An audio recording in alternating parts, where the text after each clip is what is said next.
The wind was brutal that night, and so was the silence inside Lacey's dying roadside diner. Then a battered semi rolled in, and a quiet, tired man asked for nothing but a place to park. She let him stay, no questions asked. Days later, he vanished, only to send back something that would change her life forever. Because not every stranger is passing through, some are testing for something more. Hit like and comment where you're watching from.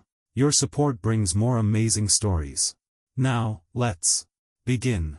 The wind did not just whistle that night. It screamed.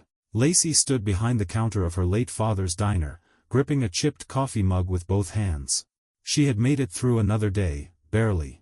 Rent was overdue. Inventory was thin. The help wanted sign might as well have read, "Help me." Outside, the Montana sky was dark, moonless, and merciless. As the windows trembled from the cold, headlights cut through the fog. A battered semi-truck rolled into the lot. She had seen plenty of drifters come through, some rough, some rude, but this one stepped down quietly. That changed everything. The bell above the diner door jingled as he entered. The man was tall, gray-bearded, dressed in a heavy coat dusted with road salt. He looked worn, not dangerous, just weathered by miles and time. "Kitchen is closed," Lacey said softly, brushing a strand of hair from her face. She hated turning anyone away, but it was nearly midnight. He nodded without complaint. "That is okay. I just need a place to sleep." Lacey hesitated, then nodded toward the lot. "You can park overnight, no charge." He looked at her, surprised. "Most places do not even let you idle." She shrugged. "You looked cold." The man gave the faintest smile. "Thank you." Then he left without another word, disappearing into the darkness as the wind picked up again. Inside, Lacey checked the breaker box again, another fuse blown. Her hands were calloused from 100 tasks that were never hers to begin with. She closed the register, locked the front, then watched the idling truck through the frosted window. The exhaust curled into the cold like a ghost with nowhere to go. That night's sleep did not come easy. Not because she was afraid, but because something about that man's silence lingered in her thoughts. Something honest, something tired, something familiar. She did not even know his name. The next night, the truck returned. Lacey had just finished wiping down the diner's counter when she heard the low rumble outside. Same engine, same soft whine of brakes.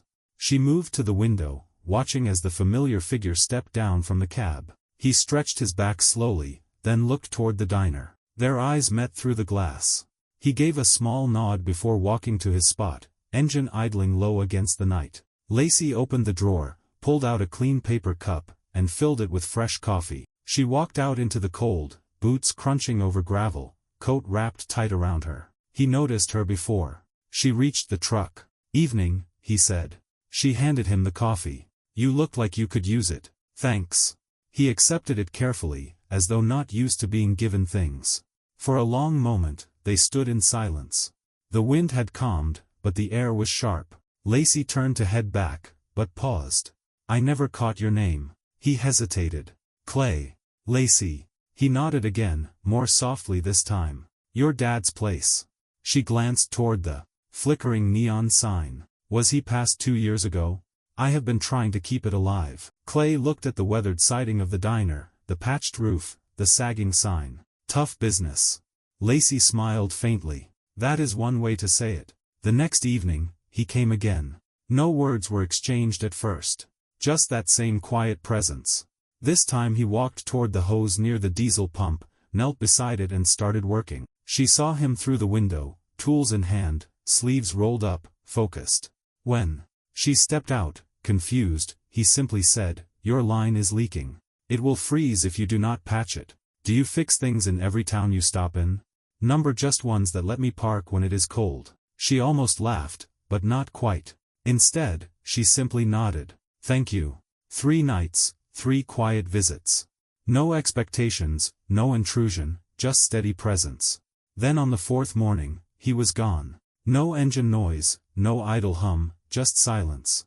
The lot felt colder without him in it. The days that followed felt heavier. Lacey found herself glancing at the road more than usual, listening for the familiar engine that never came. The spot where Clay parked remained empty.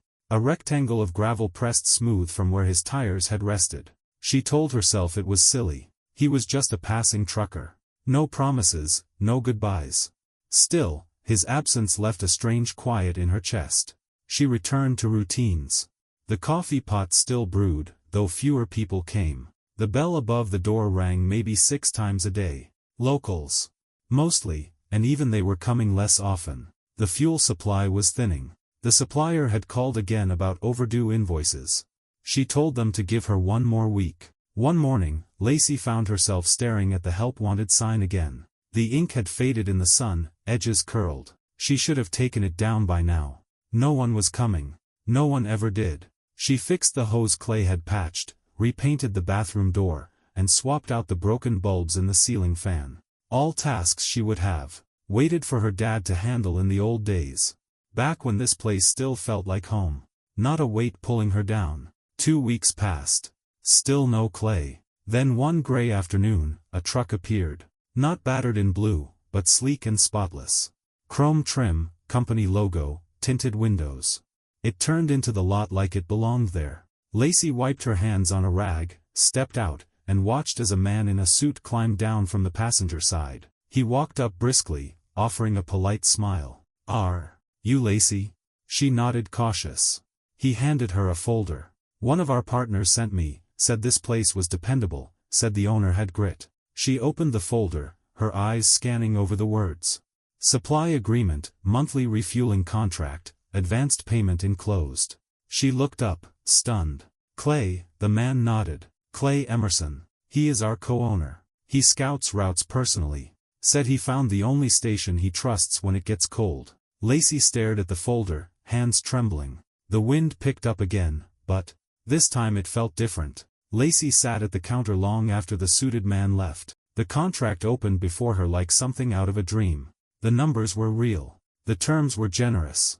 The advance was already wired. She kept rereading the fine print, expecting a catch, but there was none. Clay had seen everything. Her broken pumps, her flickering lights, her stubborn effort to keep it all afloat. And instead of just thanking her, he had placed a future in her hands. That night, for the first time in months, she locked the doors with a feeling she barely recognized. Peace. By the end of the week, her world had begun to shift. She hired 2 locals. Owen, a retired mechanic who knew her father, and Bree, a shy 20-year-old who always tipped more than she could afford. Lacey scrubbed every corner of the diner, reopened the side room her dad had closed off years ago, and ordered new stools for the counter. With the advance from Clay's company, she upgraded the pumps, repaired the diner's kitchen hood, and finally fixed the neon sign that had once glowed so proudly. Ed's Station, hot meals, and honest gas.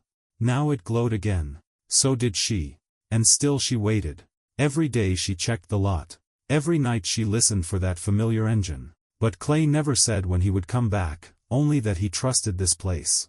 So she kept showing up, kept making hot meals, kept the coffee fresh.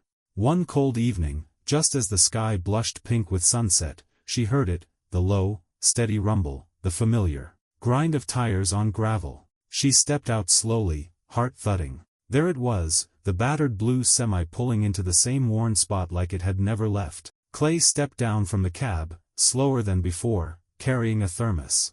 Lacey smiled. "You came back." He returned the smile, quiet and sure. "Told the boys this was the only station I trust when it gets cold." Clay did not speak much that evening. He never had, but his presence said everything. He sat at the counter sipping hot coffee, watching the way the place had come alive. Lacey moved through the kitchen with purpose now, laughing with Bree, handing Owen a tool through the back door. The radio played soft country tunes.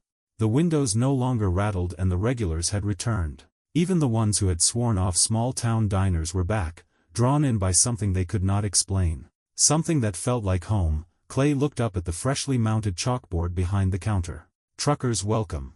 Coffee's hot. Don't be a stranger." He smiled quietly. "You fixed everything." Lacey poured him a refill sitting across from him.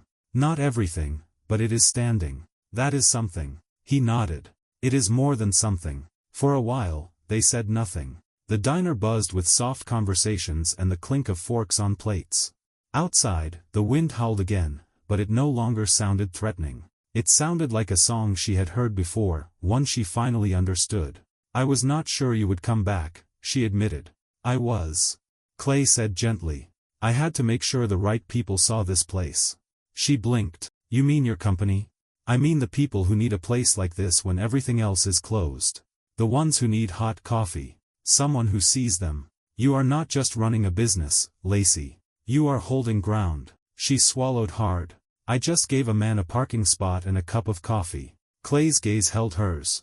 Sometimes that is all it takes to change everything. He stood to leave, thermos in hand. Will you be back again? She asked. He paused in the doorway. There are a lot of cold roads out there. I will find my way back. The door jingled closed behind him. Lacey watched as his truck pulled onto Route 12, headlights fading into the night. She looked around her diner, warm and full. Some opportunities do not knock. They idle patiently outside, waiting for someone kind enough to see them.